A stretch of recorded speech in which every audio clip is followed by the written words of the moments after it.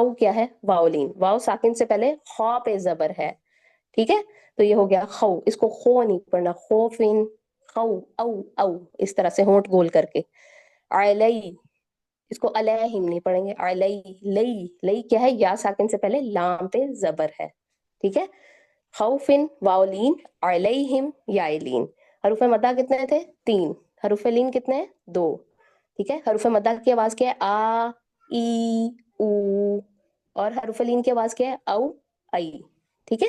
واولین یائلین. اس کے بعد ہم نے ایک اور چیز پڑھی تھی کہ اگر حمزہ ساکن ہو تو اس کا ہم جھٹکا دیتے ہیں. حمزہ ساکن کہاں پہ آ رہی نا آیات میں؟ حمزہ ساکن کیا ہوتی ہے بیسیکلی؟ ساکن کیا ہوتا ہے؟ جس لیٹر پہ، جس حرف پہ جزم کی علامت ہو. جزم کی علامت کیسے کی ہوتی ہے؟ گول سی جو ہوتی ہے. اب آپ اس آیت میں دیکھیں، آیت نمبر 38 میں ہی جمیعاً فَإِمَّا يَأْتِيَنَّكُمْ. یا کیوں پڑھا میں نے اس کو؟ یہ تو بیسیکلی یا الف زبر یا ہے، یہ تو الف مدہ ہونی چاہیے نا. اس کو میں نے یا کیوں پڑھا؟ کیونکہ یہ جو یا کے ساتھ الف لگی ہوئی ہے نا، اس کے اوپر جزم کا سائن ہے، ٹھیک ہے؟ اب عربی میں کیا ہوتا ہے، ہم اس کو الف کو حمزہ پڑھتے ہیں. حمزہ جو بیسیکلی لکھی جاتی ہے وہ بھی حمزہ کہلاتی ہے، اور جو الف لکھا ہوتا ہے اس کو بھی تجوید کی لینگویج میں حمزہ کہتے ہیں، ٹھیک ہے؟ تو یا جو ہو گیا وہ کیوں ہو گیا؟ کیونکہ یا کے ساتھ جو الف لگی ہے وہ بیسیکلی حمزہ کہلائے گی، اور اس حمزہ کے اوپر جزم کی علامت ہے. تو یہاں پر بیسیکلی جو الف لکھا ہوا ہے، جو حمزہ لکھی ہوئی ہے، اس کی اپنی حرکت، اپنی ساؤنڈ، اپنی آئیڈینٹی کینسل ہو گئی، وہ ساکن ہو گیا. ساکن کی صورت میں ہم اس کی آواز یا کی جگہ یا کر دیں گے، ٹھیک ہے؟ حمزہ زبر آ کی آواز کو جب ساکن کریں گے تو وہ آ ہو جائے گی، تو اس کو ہم پڑھیں گے یا، ٹھیک ہے؟ ہم نے پیچھے بھی اس کو کافی آیات میں دیکھا تھا کہ جھٹکا کیسے دیا جاتا ہے حمزہ ساکن کا. تو یہ اس طرح سے دیا جاتا ہے یا تینکم، ٹھیک ہے؟ پھر ایک اور چیز ہم نے کیا پڑھی تھی؟ نون ساکن کیا ہوتا ہے، تنوین کیا ہوتی ہے، اور یہ ان کو کیوں ریلیٹ کیا جاتا ہے؟ کیونکہ ان کی آوازیں سیم ہوتی ہیں. ایسے ہی تھا نون ساکن. اب دیکھیں کہاں کہاں پہ آ رہا ہے.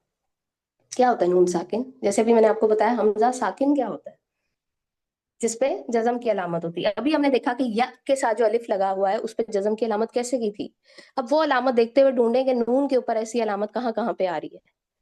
جی پہلی آیت میں دیکھتے ہیں فَتَلَقَّىٰ آدَمُ مِن، نون ساکن ہو گیا، نون کے اوپر جزم کی علامت ہے، ٹھیک ہے؟ اگلی آیت میں آ جائیں، منہا جمیعا، منہا، من، میم نون زیر من، نون کے اوپر جزم کی علامت ہے، نون ساکن ہو گیا. فمن تبع، فمن کیا ہے؟ نون ساکن، جزم کی علامت ہے. پھر اس سے آگے دیکھیں،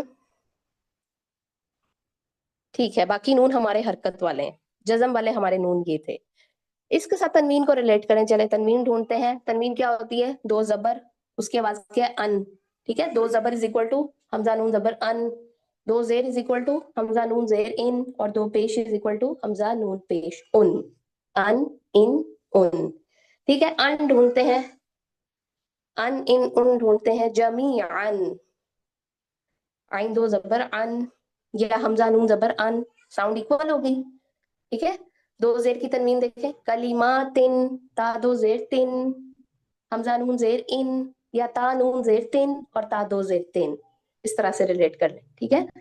ہدن، دال 2 زبر دن یا دال نون زبر دن، ایکول ساؤنڈ ہو گئی.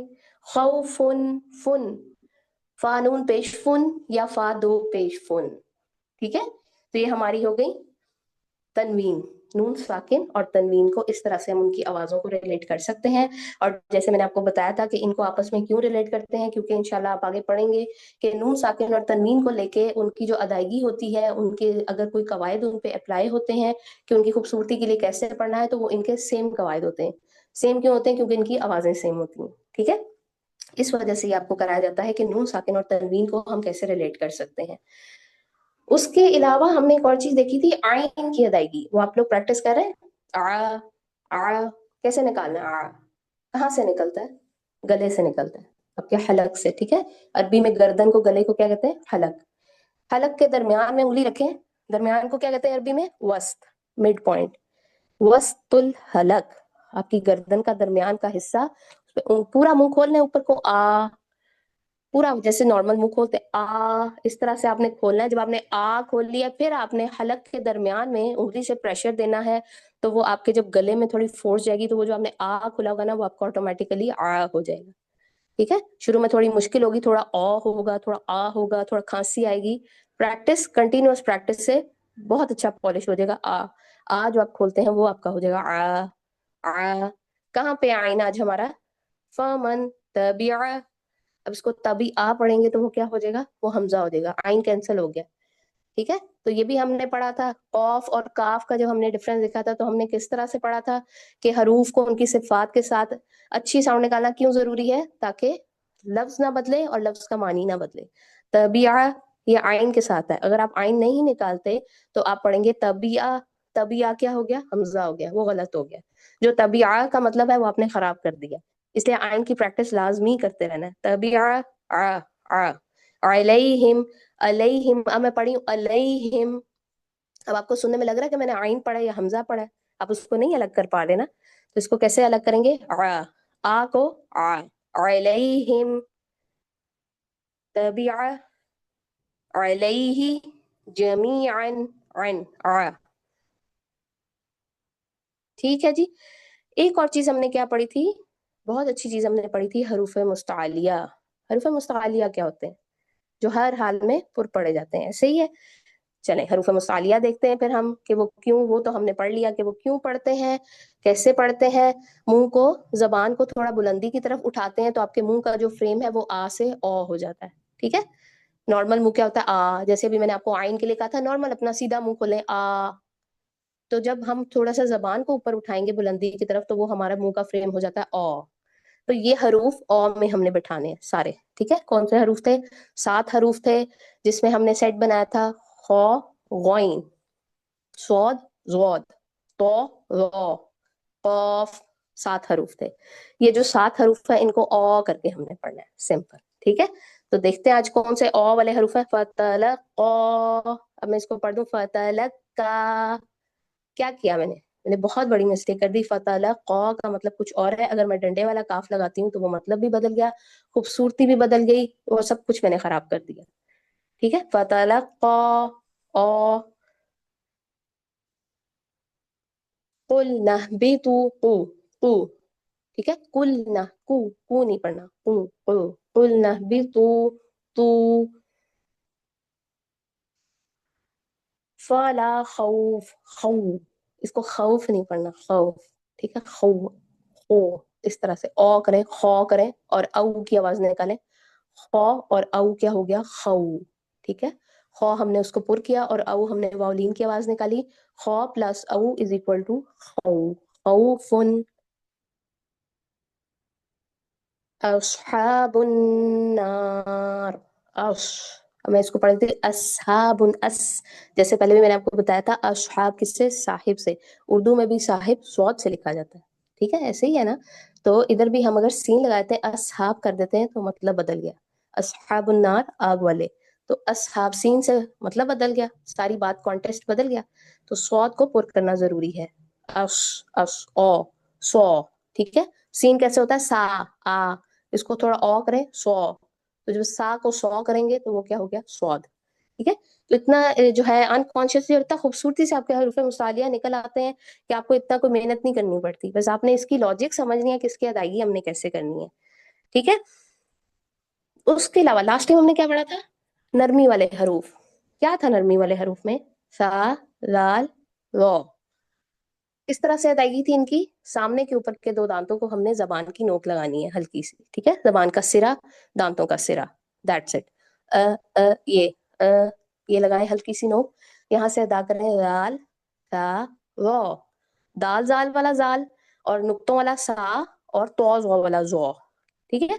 تو دال زال جو ہے اس کو ہم نے زا سے الگ کرنا ہے تو ہم کیا کریں گے؟ نرمی سے کریں گے. دال ال. سا جو نقطوں والا تھا اس کو سین سے الگ کرنا تھا تو سا کو ہم سا کر دیں گے. ٹھیک ہے. سا ہو گیا سین, سو ہو گیا سود, اور سا ہو گیا نقطوں والا سا. ٹھیک ہے. اب تو زو میں کیا گیا؟ زو لین. زود جو ہے اس سے الگ کرنے کے لیے اس کو نرم کریں گے رو.